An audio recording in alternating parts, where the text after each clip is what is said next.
देखो, next chapter है height and distance. त्रिकोणमिति के कुछ अनुप्रयोग हैं भाई, ठीक है ना। त्रिकोणमिति, अब अनुप्रयोग का मतलब होता है कि त्रिकोणमिति जो आपने इससे पिछले चैप्टर में पढ़ी वो आपके कहाँ काम आएगी, ठीक है। आप उसको कहाँ यूज करोगे प्रैक्टिकली, आप उनसे क्या क्या काम करोगे, ठीक है। अब सपोज के लिए ध्यान दो, इसका एक महत्वपूर्ण अनुप्रयोग है हाइट एंड डिस्टेंस, यानी ऊंचाई और दूरी के बीच में संबंध निकालना। सपोज के लिए आप ये इमेजिन करो कि आप यहाँ पे खड़े हो, ठीक है ना, और नदी के पल्ली तरफ कोई टावर खड़ा है, कोई पोल खड़ा है, कोई पेड़ खड़ा है, और आपको बिना नदी क्रॉस किए उस पेड़ की ऊंचाई निकालनी है, तो आप कैसे निकालोगे? तो इस अनुप्रयोग से आप बिना पेड़ में चढ़े हुए या बिना पहाड़ में चढ़े हुए उस पहाड़ की ऊंचाई निकाल सकते हैं, बिना पेड़ में चढ़े हुए पेड़ की ऊंचाई निकाल सकते हैं, या फिर किसी अननोन ऑब्जेक्ट की ऊंचाई निकाल सकते हो। दो अननोन ऑब्जेक्ट्स के बीच में डिस्टेंस कितनी है वो निकाल सकते हैं, ठीक। देखो कैसे, इसके लिए दो तीन चीजें हैं। नंबर फर्स्ट तो इसमें आता है दृष्टि रेखा। दृष्टि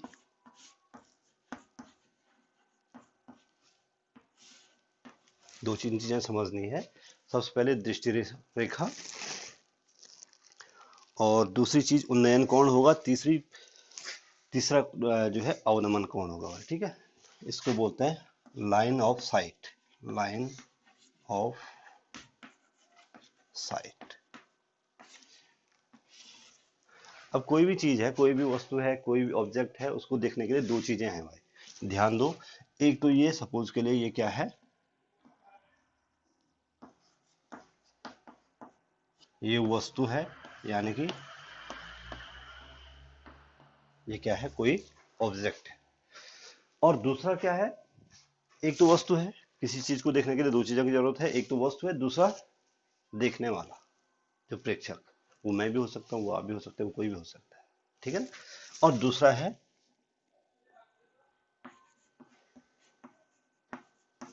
प्रेक्षक, यानी कि जो उसको देख रहा है, ठीक है भाई।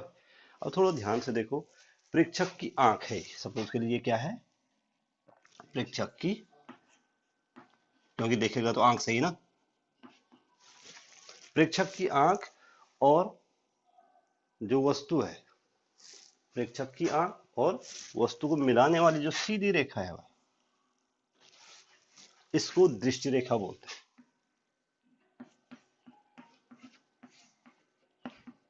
इसको क्या कहा जाता है, लाइन ऑफ साइट। प्रेक्षक कहीं किसी न किसी धरातल में होगा तो इसको हम क्षैतिज बोल देते हैं, कोई भी। ये क्या है, हॉरिजॉन्टल लाइन है, जहां पर प्रेक्षक खड़ा है तो इसको हम क्या बोल देते हैं, क्षैतिज बोल देते हैं, ठीक है।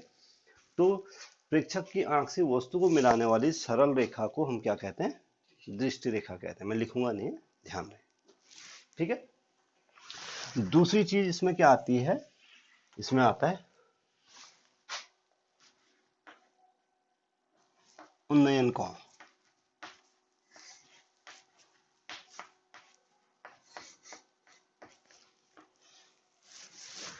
उन्नयन, अब थोड़ा उन्नयन कोण और अवनमन कोण, दो उन्नयन कोण और अवनमन कोण, ये दोनों चीजें ही समझनी है इसमें, ठीक है ना। एंगल ऑफ एलिवेशन बोलते हैं इसको,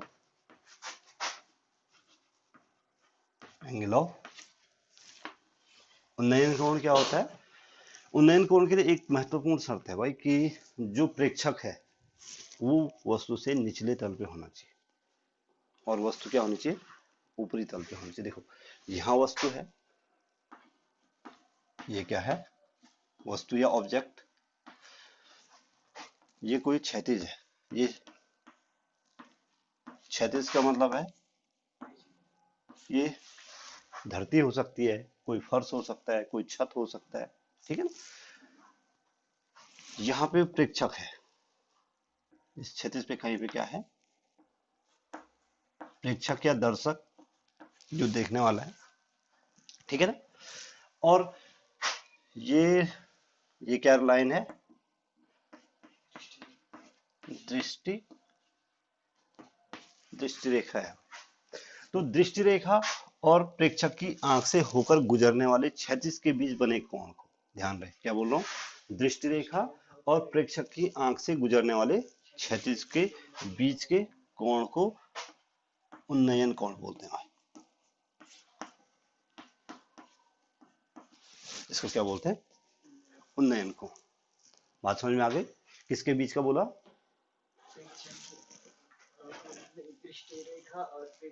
दृष्टि रेखा और प्रेक्षक की आंख से गुजरने वाले क्षैतिज के बीच के कोण को।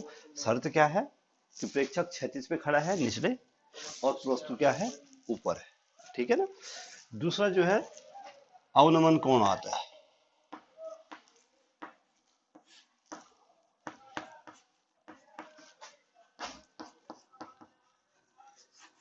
Angle of depression.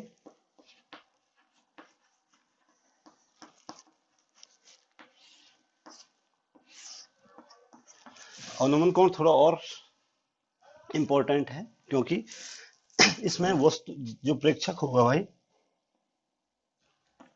ये ऊपरी लेवल पर होता है। प्रेक्षक क्या है और वस्तु जो है नीचे होती है कहीं क्षैतिज पे। यहाँ क्या होती है? वस्तु। देखो पहले वस्तु ऊपर थी, प्रेक्षक क्या था? क्षैतिज पे था। अब वस्तु तो नीचे है। सपोज के लिए हम किसी बहुमंजिली इमारत पे खड़े हैं, ठीक है ना, और वहां से नीचे हम देख रहे हैं कि सड़क पे कोई गाड़ी जा रही है, तो वो जो कोण है हमारी आंख जो उसके साथ बनाएगी वो क्या होगा? अवनमन कोण। अब देखो किसी भी कोण को बनाने के लिए दो लाइन, एक तो क्या चाहिए? ये तो हो गई तुम्हारी दृष्टि। अब किसी भी कोण को बनाने के लिए कम से कम दो लाइनें चाहिए होती। दूसरी लाइन कहाँ है? यहाँ कोई दूसरी लाइन हम कहाँ से प्राप्त करेंगे कि जो क्षैतिज है भाई, क्षैतिज का मतलब जो धरती है या जिस फर्श पे हम खड़े हैं उसके समांतर हम एक लाइन खींचेंगे जो कि प्रेक्षक की आंख से होकर गुजरेगी। इस लाइन के समांतर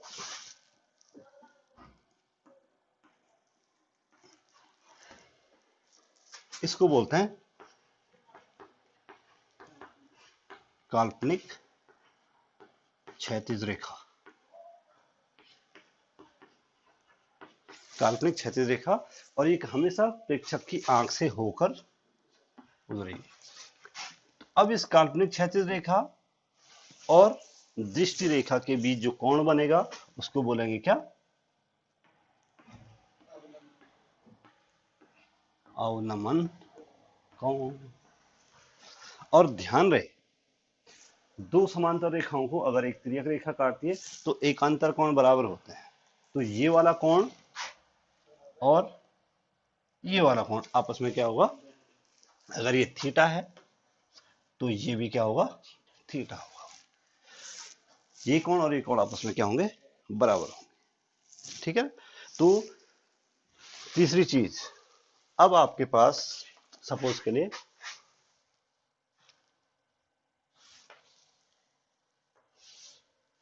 यहां वस्तु है, यहां क्या है? प्रेक्षक है। तो ये कोण क्या हुआ? अवनमन कोण हुआ। ये क्या हुआ? उन्नयन कोण। ये क्या हुआ? ध्यान से, ठीक है ना। और अगर वस्तु यहां है, यहां प्रेक्षक है, सिंपल सी एक समकोण के रूल्स की बात कर रहा हूं, है वस्तु यहां है और प्रेक्षक यहां है, वस्तु इस त्रिभुज में, ठीक है ना। तो यहां एक काल्पनिक क्षैतिज खींचना है, ये वाला होगा अवनमन कोण, और ये कोण आपस में क्या होंगे? बराबर। अब आप किसी भी त्रिभुज में अगर आपके पास एक कोण है, एक कोण आपको मालूम होता है ये कितना डिग्री होता है? हमेशा 90 डिग्री। समकोण त्रिभुज में ये कोण हमेशा कितना डिग्री होता है? 90 डिग्री।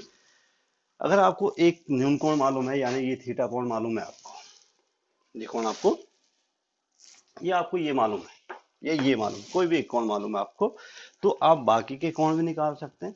और अगर इनमें से किसी एक भुजा के बारे में आपको पता है, आपको ये मालूम है, या ये कोई भी एक भुजा मालूम है, तो बाकी त्रिकोणमितीय अनुपात की सहायता से आप बाकी की दो भुजाएं निकाल सकते हैं। यानी कि ऊंचाई और दूरी का प्रयोग कहाँ पे होगा? ऊंचाई और दूरी का प्रयोग होगा कि समकोण त्रिभुज में आपको एक न्यून कोण प्राप्त होगा, पता होगा, और एक भुजा दी गई होगी, कोई भी एक, आपको आधार दिया होगा, आपको लंब दिया होगा या आपको कर्ण दिया होगा, और उसकी सहायता से आपको बाकी की भुजाएं निकालने हैं, बाकी के कोण निकाल, ठीक है। और यही अनुप्रयोग कहलाता है आपका हाइट एंड डिस्टेंस।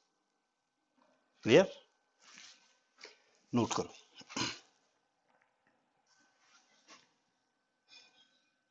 इसके बाद हम एक्सरसाइज शुरू करते हैं।